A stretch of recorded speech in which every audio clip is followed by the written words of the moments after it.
Welcome to this week's piece. So this is one of those things that my stepdad picked up. It was just on the side of the road, free, kind of, I want to say like a hotel type situation is what it reminds me of. Maybe a larger office could have had it, but it is quite large. It certainly wasn't for somebody's home. So his idea for this was, oh, you can just make nightstands out of this. And I'm like, no, I cannot. It is particle board and more particle board with bits of wood. And then I was like, oh, fine. Let's figure out how to make nightstands. He's like, oh, my dad has all this wood because he does a lot of stuff with trees. So we'll just go to his house and find things there. So I'm like, okay, great. So that's what I do. I disassemble. And then as I'm disassembling, those side panels would not come off. They were glued to the max. So I did find this trick, and it took me a while to get it right. So the first round looked like that, all bubbly and not great. But then the second round, I took the resin and I used a brush and did a very, very thin coat of the resin, let that cure up, and then I could flood in the rest of the resin and fill it. And that worked much better, and I would definitely do that method again. So once I got that all sanded and fixed, I was like, okay, I really hate these things, but at least I'm coming along and I'm feeling really good about them because at least the side panels are fixed. And I mean, these are hard pieces. I wanted to light them on fire so many times. So the outside of the pieces had these lovely little trim areas on them, but the inside, since it was essentially like a desk area, didn't have them. So I took my amazing mold putty and did a mold of part of this trim so that I could then recreate it on the side that's missing the trim. And then while that cured up, it has, just some missing bits here and there. So I'm just going to go through and repair all those things. I'm just using my clay here. You can use whatever you want for this. It was just a tiny trim piece. It doesn't bump up against anything, so I wasn't terribly concerned about the structural integrity of it. I was just getting it on and making it look good. This one in particular is my air dry clay, so it's a little heavier duty than, say, the paper clay that I use. And I just get it on, kind of shape it up close. It doesn't have to be perfect. And then that way, once it dries back, I can, sand it and smooth it to perfection. It was feeling a little bit dry because it's a bit warm here. So I just added a little bit of water to help me smooth things along and really kind of get it to adhere to the broken pieces of wood.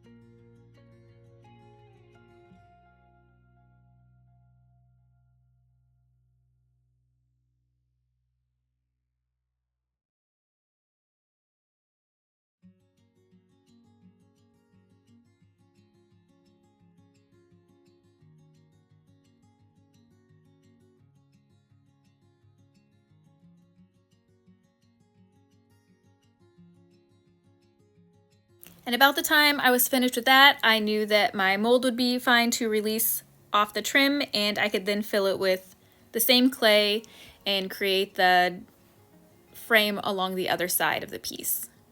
So I had to do this twice, obviously, for both sides of both pieces. And then you can see this one, how it has kind of some yellow over the top of the white resin. That is because I had to do wood filler, obviously, in all those teeny tiny bubbles.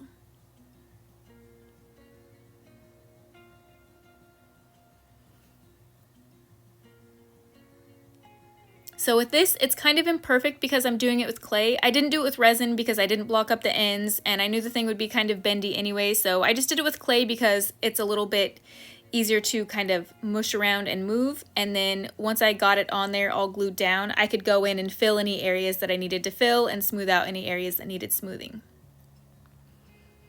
And then you know the drill. Everything gets a scuff sand to clean and all that jazz, just for good adhesion with everything that I'm going to be doing.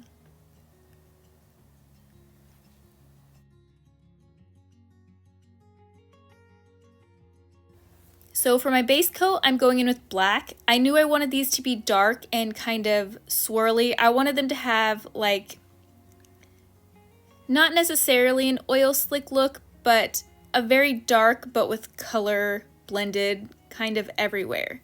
And these ended up quite a bit lighter than what I had originally had in my mind, but I think it worked out okay.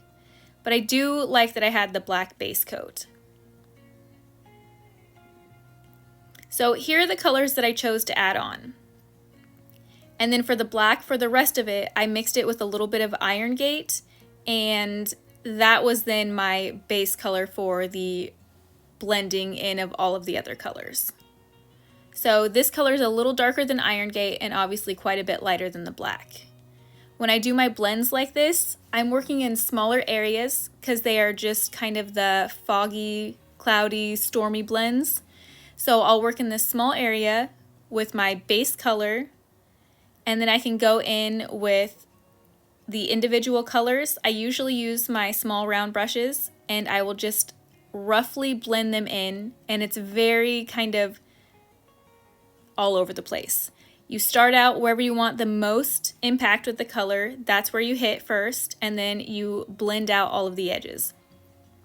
I use a different brush for each color, and then sometimes I don't use a different brush for each color. This was so just all over the place that I didn't mind if the colors got mixed up a bit. I wanted them to just not specifically look like, oh, there's a color there, there's a color there. I wanted it to be almost to where you were asking yourself if you were actually seeing the colors, but they would just be hints of them. I hope that makes sense, but that's kind of what I was going for. Like, I didn't want specific colors. I wanted them all to be blended into the dark, dark gray, but then just in certain lights you would see these other colors mixed in. I thought that would be so interesting. So here's the second panel, and it's the same thing. I put the paint on, the base color. While it's still wet, I'm adding in my other colors, and then I'm not doing the exact same as I did on the top. So the top I had like green in the middle and red on the left, and then on the bottom one, see, I've got the yellow in the upper corner, and then I'll just kind of move the colors throughout. I want everything to be kind of different on every single panel. I don't want there to be any patterns involved at all. And then I just, of course, blend them out. And usually for these blends, I do, you know, the gentle swirling, and you do it so, so gently with the brush. You're not pressing hard, you're just barely touching it with the brush. And then I would take my synthetic brush and kind of do those longer strokes to kind of help push everything all together.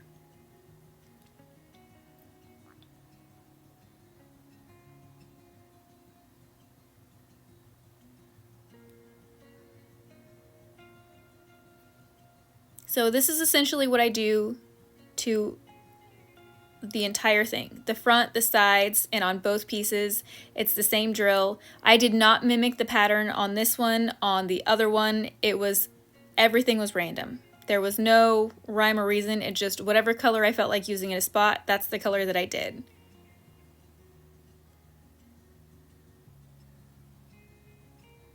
And you can see the drawers are pushed in now because that's how I do the blends, but later I'll go ahead and pull out the drawers and kind of get them to be a little matchy-matchy.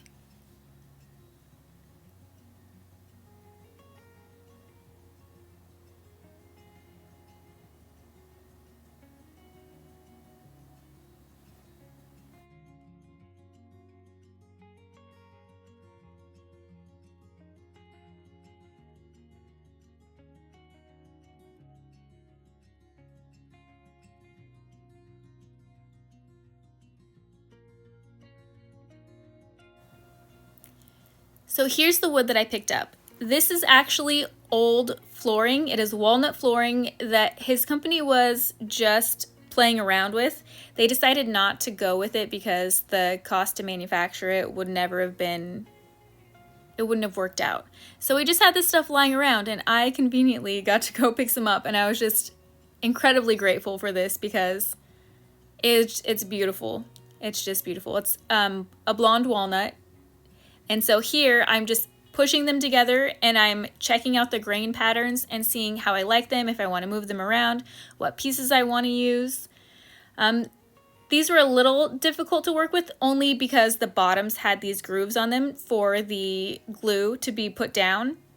So I did have to work around that, but as far as the tongue and groove and everything, that actually was really, really nice to get them all lined up and looking good together. But yeah, so I'm just going through a bunch of different patterns, a bunch of different pieces, trying to figure out what ones I like best and what I want the tops to end up looking like. And I obviously am not expecting them to be perfect or expecting them to match from one stand to the other, but I did want them to be cohesive enough.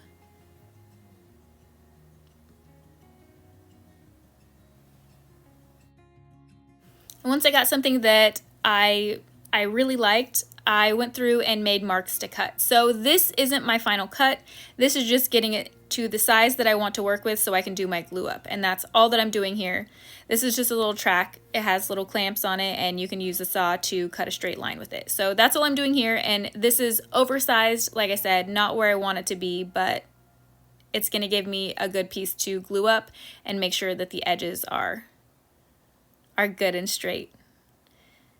So I'm obviously cutting off the back groove because I don't want that, and then I'll obviously cut off the front groove as well. We want nice flat pieces along the front and the back.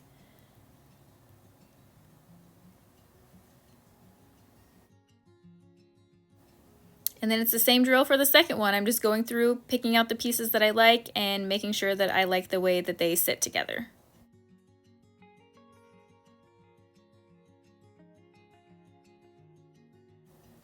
Once both sets are cut out, I'm just going to glue them up. I am using my Titebond hide glue, and that's because it has a reversible bond if I need to use it.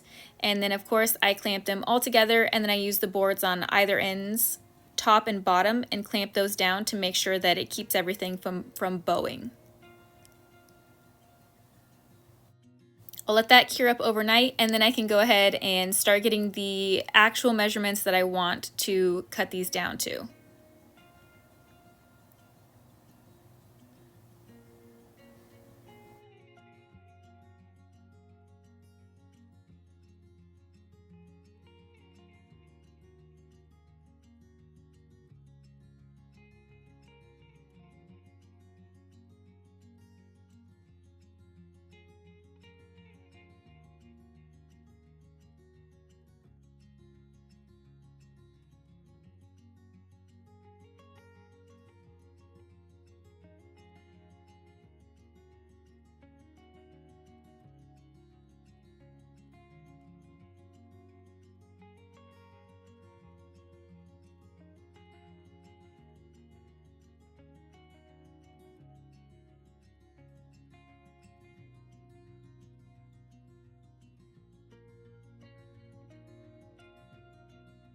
Here's a fun tip my dad taught me.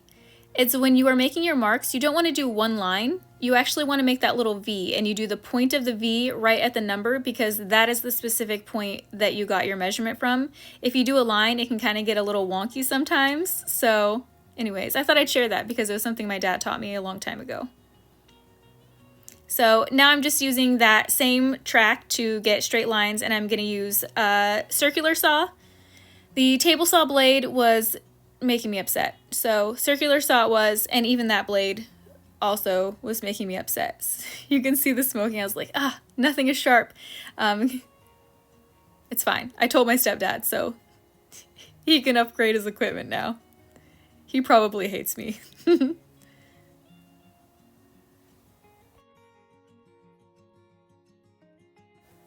So for the edges, I thought I would add on this little piece and use the tongue and groove situation. I just cut out a length of it to fit on there. And then I decided that was a terrible idea because once I routered, you'd be able to see things popping through. So I didn't in fact do the tongue and groove method on the edges. I actually just cut everything flush and did a glue up that way.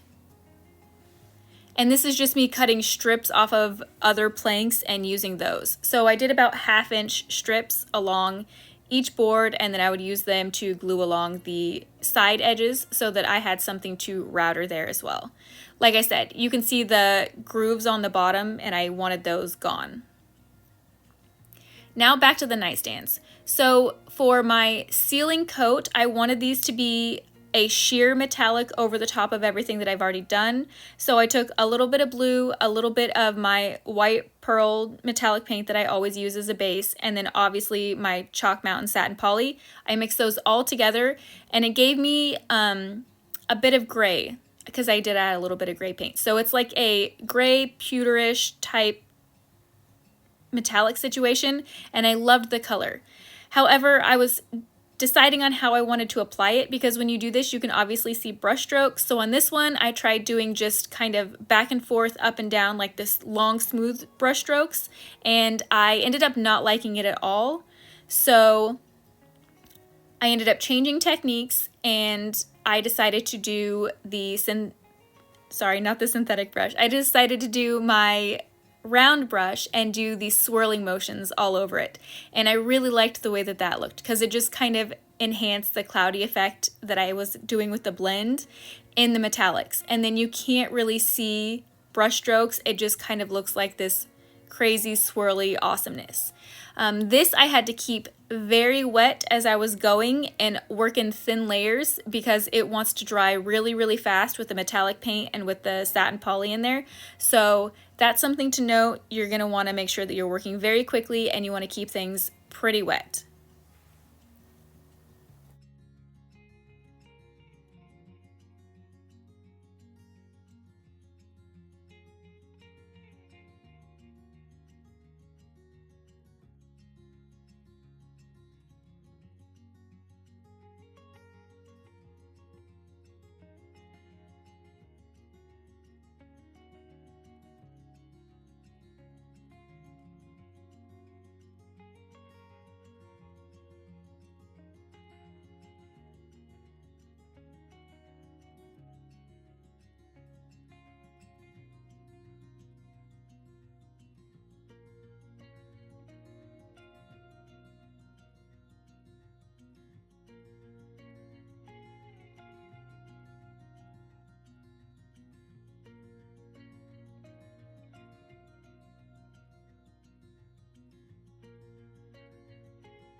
While the bodies are drying, I can go back to the tops and just kind of get them cleaned up and finished up and looking much better.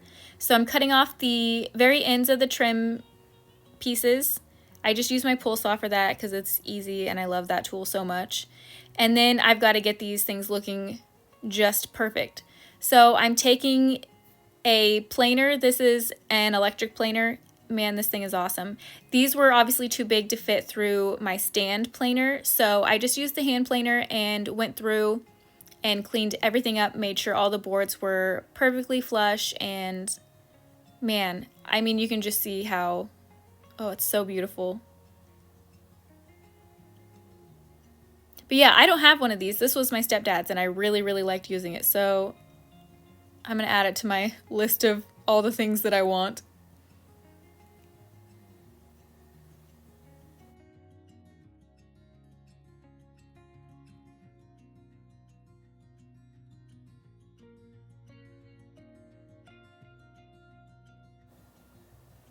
From there, I went in with my sander. So I had to actually pick up the sander while I was down here because my other one exploded. It started smoking and being crazy. So I was like, oh, great. So I just went and bought this cheapy little sander. It's fine. I don't love the cord. It's very, very short, and my other sander had a really long cord, which was lovely. But it worked fine, and this one only has 1 speed. But you know, you do what you can with what you have, and I totally did this with this. I started out with 60 grit paper. Walnut is a very hard wood, so I did want to make sure that I could go through and kind of burn through a lot of this to get it done quickly, and then I just moved up in papers as I went. I want to say I ended on about a 220 because I'm not staining this at all. I'm going to leave it natural. So 220 is where I ended with my sandpapers. And like I said, since these boards were flooring and they weren't designed to be a tabletop and they'd been sitting for years, they didn't come together perfectly with the tongue and groove. So I'm just taking some blue tape and lining it up on either side of the joints, and wherever they kind of had more of a gap than I would like, I just lined up the tape, and then I added a little bit of glue and a little bit of the sawdust that I was using from the sander that I just made. So this is the same sanding dust from these boards, and I'm going to mix it into the glue, and it shoves it down into each of the joints there and seals it up so there's no cracks at all.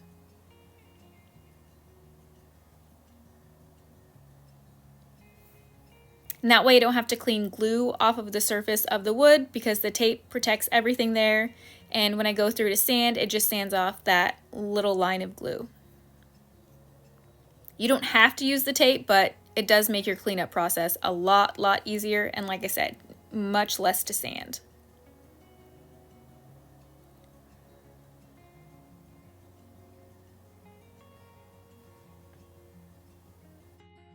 And of course, once I get all that cleaned up, I could go in with my router and just add that decorative edge.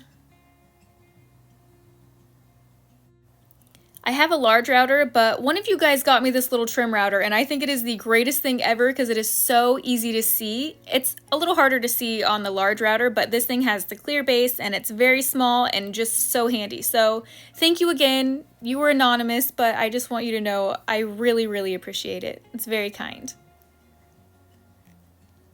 And then I go through and gave it a good hand sanding. I wanted to make sure everything was nice and smooth and cleaned up.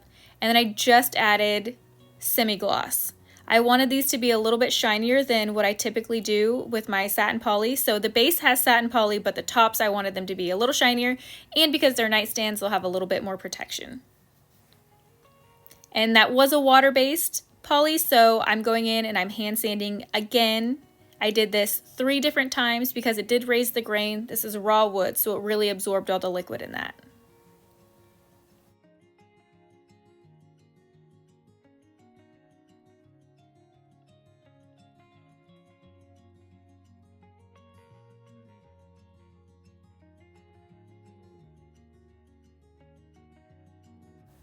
Back to the bodies again, I'm just going to use my gilding waxes and some clear wax. This is the furniture polish that Chalk Mountain just brought back, and this stuff is awesome. I do it over the top of things just to add extra protection, usually on the tops. But in this case, since I wanted to use my gilding waxes to add in and emphasize all of the swirliness that I have going on, I just add a bit of the clear wax first, and then I can add kind of a mottled blend of the gilding waxes, and it helps move them and smooth them around the piece. So it's really hard to do this if you don't have that clear wax base because the gilding waxes want to set up and cure while you're working with them, which is great. That's what they're supposed to do. But if you want a little bit of working time and to be able to use them in this way, you have to have a clear base. Well, it doesn't have to be clear, but you have to have a wax base down first to keep it moving.